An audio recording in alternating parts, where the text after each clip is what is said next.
Waajjirri fayyaa godina Shawaa Bahaa bulchiinsa magaalaa Maqii waliin ta'uun daa'imman umurii waggaa 5 gadiif talaallii farra dhibee pooliyoo kennuu eegale. Talaalliin kun akka biyyaatti kennamaa kan jiruu fi guyyoota 4f manatti kan kennamu ta'uu kan himan itti gaafatamaan waajjira fayyaa magaalaa Maqii obbo Wagan Kibabaw talaallii kanaanis waggaa gara waggaatti dhibeen pooliyoo kun hir'achaa jiraachuus dubbatan. Akka magaalaa keenya qofatti osoo hin taane akka biyyaatti guutuu biyyattiitti biyyi keenya waliigaltee WHO wajjin galteen waggoota muraasa keessatti dhibee kana gara zeerootti yookaan immoo gara dhabamsiisuutti fiduudhaaf hojiin hojjetamaa jiru keessaa tokko duula talaallii pooliyoo marsaa 5ffaa hojii isa guyyaadhaan yookaan immoo guyyaa 4 walitti aananiif hojii manatti hojjetamuun kan gaggeeffamu ta'uu isaati jechuudha. Kantiibaan magaalaa Maqii Injiinar Dilboo Urgeessaa hojiin fayyaa hojii xiyyeeffannaa guddaa barbaadu ta'uu himuun kanarrattis mootummaan xiyyeeffannaa guddaa kennee hojjechaa jira jedhan.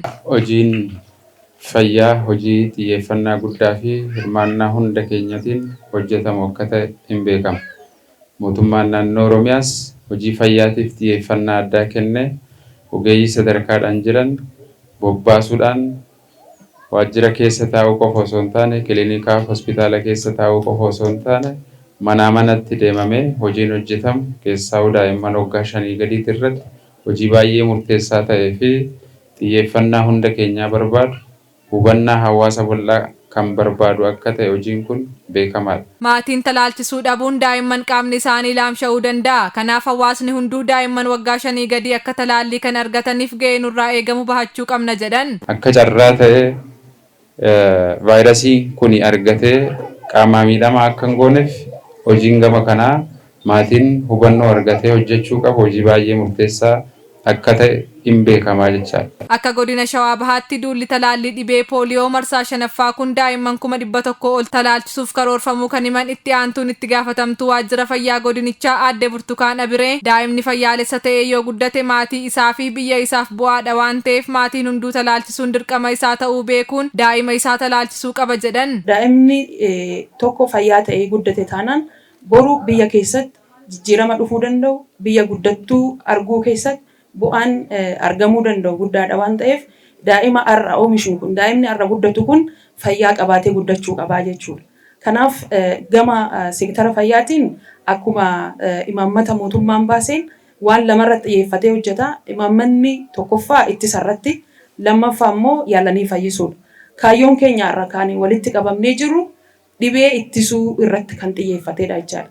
Dhibee ittisuu gaafa jennu namni tokko doon dhibamin gara mana yaalaa doon dhufin dura karaa adda addaatiin dhibee kanarraa akka baraaramuu danda'u irratti hojjechuudha jechaadha. Kanaaf daa'imni har'a talaallii fudhatu kuni boruu dhibee pooliyootiin akka hin qabamne akka inni baraaramuu danda'u irratti hojjechuudhaaf duulli kun hin gaggeeffamaa jechuudha.